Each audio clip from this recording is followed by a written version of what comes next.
Alright, hey guys, today the topic of interest is how to be consistent in anything that you do. So normally when we're struggling to be consistent with a new behavior or a new habit that we're trying to adopt, there normally is a limiting belief that lies there. And it's important that we question this limiting belief first before we make any change, because without questioning that limiting belief, nothing will change for us. And more often than not, the limiting belief that we have is the belief that we don't have enough time. So we often hear people say, I haven't got enough time to go to the gym, or I haven't got time to study, I haven't got time to make my meal preps, I'm so busy, right? But the thing is this, that all these claims that we make are not based on reality. The fact of the matter is this, we all make time for the things that we deem are important.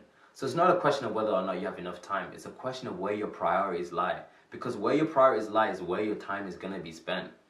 Right, so if you guys have been watching my channel for a while, you noticed that last year there was a point where there was like a 1 month, 2 month period where I didn't upload any videos. And during that period I used to tell myself, I haven't got time to make videos, I'm so busy, I got so much going on.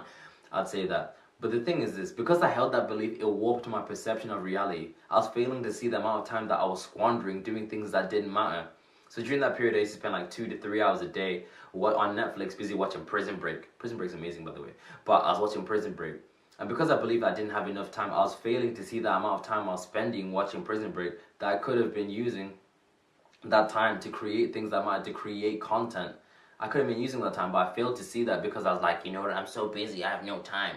So, and this is the thing, right? You often find that the people who are probably more pressed for time, people who are probably much busier than you are, who are being so much more productive. And the only difference between them and you is this, is that they've prioritized their time. So they know what the priorities are and they've lined them up intentionally with their time. So whenever you find yourself saying, you know, I haven't got enough time, I'm so busy, you should stop and ask yourself, is that really true? And more often than not, you find that there's time spent elsewhere, you know, that you're squandering on things that don't really matter. So you must understand that there is always time available. Just by understanding that, you'll be able to make a shift. Now, the second thing you need to understand is this, is to get clear as to why you want to create that new habit, why you want to be consistent with that new habit. You must get clear, because clarity is power. So we've got two types of goals that we all make. So we've got the should do types goals or the should have type goals.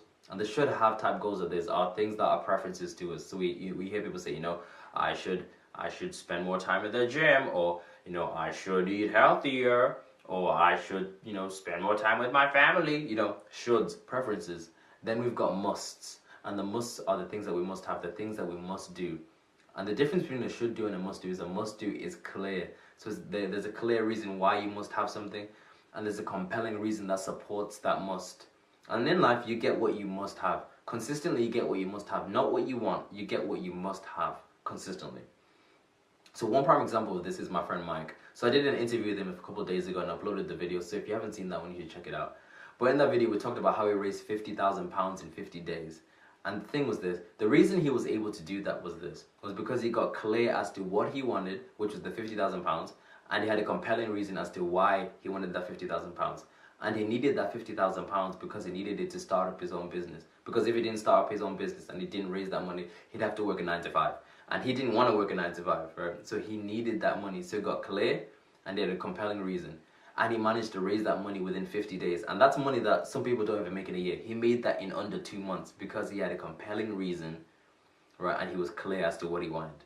That was the thing. And the thing about this was he raised that while he was doing his master's in university, right? So he was somebody who was pressed for time, but he still managed to find the time to do so, right? The power of a reason, the power of knowing what you want, and the power of knowing why you want it. Because it's important you have a compelling reason. Because with the compelling reason, you will be pulled to the goal that you have. You'll be pulled to that consistent action.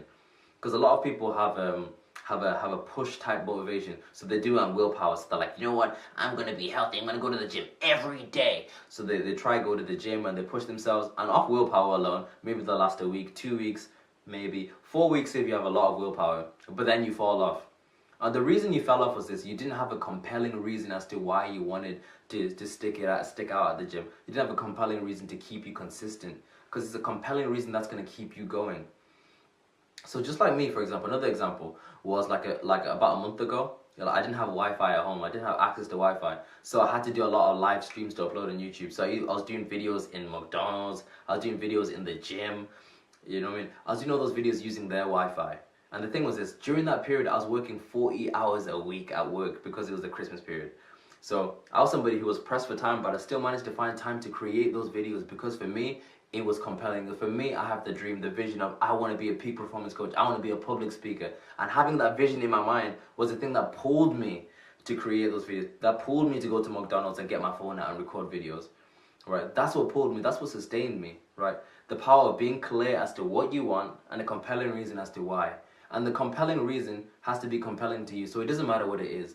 Right? So some people can be like, I want to go to the gym all the time. So what's your compelling reason? I want to look good for girls. That could be your compelling reason. If that pulls you, then that pulls you. It could be, you know, I want to help bring world peace through my body.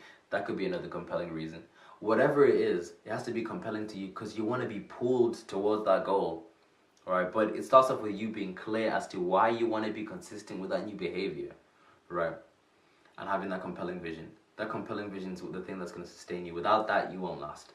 So first of all, understand that there is always time, and then get clear as to why you want it, what you want, and why you want it. Okay? So that's the video of the day, guys. I hope you've enjoyed it. Goodbye.